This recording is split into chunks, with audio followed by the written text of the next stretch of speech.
Много са факторите, които правят ЛГБТИ хората по-уязвими. Сред тях са системната дискриминация и хомофобия, с която те се сблъскват в българското общество, както на ниво институции и липса на законодателство, така и в своето ежедневие от семейство, колеги, съученици, приятели. Представителите на общността на ЛГБТ, които сме срещали, са от Сирия най-вече.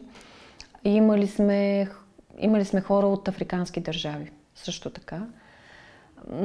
Много често те не излизат с този аргумент в хода на самото производство, понеже се страхуват, притесняват се, крият, тъй като са настанени в бежанските общности, в различните регистрационно-приемателни центрове и понякога това може да ги поставя в допълнителен риск. Липсата на подкрепа често карат ЛГБТИ хората да се чувстват сами и изолирани.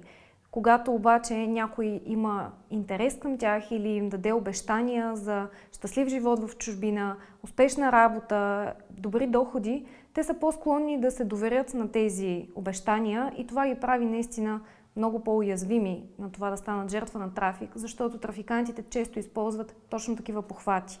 Фалшиви обещания за един прекрасен, щастлив, богат живот в чужбина, когато всъщност целта им е да злоупотребят и да използват хората в своите престъпни схеми. Тази тема продължава да е табу за институциите.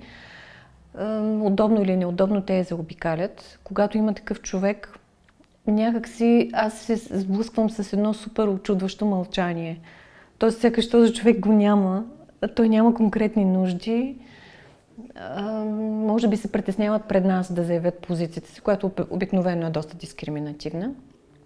И се опитваме да адресираме директно миграционни служби, регистратори, хора, интервюисти, които работят пряко с тях, за да могат да разпознават по-специфичните им нужди и да включат допълнителен пакет от мерки, които да защитят достоинството им и да отговорят на техните нужди, което е много важно.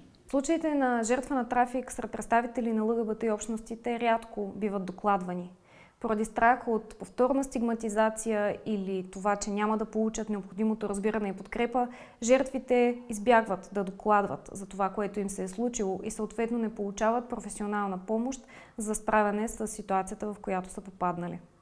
Сред търсещите закрила в България всички са уязвими по някакъв начин, но сред най-уязвимите ние се опитваме да намерим тези, които са наистина най-уязвими по различни признаци. Много често това е пол. Понякога децата, жените са много по-уязвими заради физическата си слабост, зависимостта си понякога от хората, които ги придружават, които обикновено са мъже, възрастните хора, хората с увреждания, също хора, които са принадлежни към ЛГБТ общността. Те са особено уязвими и рядко, но срещаме и такива, които се обръщат към нас за помощ. За по-голямата част от обществото ни този проблем звучи нереален или далечен, но истината е, че това е една от най-големите заплахи, пред които сме изправени в световен мащаб. Би било много полезно на търсещите закрила да им се дава информация още при приема, при пристигането, за да могат да знаят към кого да се обърнат. Много често те стоят затворени денонощно в тези центрове, имат свободен достъп навън, отиват до магазин, връщат се, но не общуват с никой, не знаят къде да потърсят помощ. Идват при нас на много късен етап. Но тези хора много е важно да знаят, че имат общност и не са сами. Общността те държи много, тя те спасява понякога. Ако се съмнявате, че вие или някой ваш близък може да стане жертва на престъплението трафик на хора, не мълчете. Докладвайте, потърсете помощ и информация. Тук ще видите изписани начините, по които може да докладвате, ако се съмнявате, че някой ваш познат или приятел е станал жертва на трафик на хора или ако вие самите смятате, че може да попаднете в подобна схема.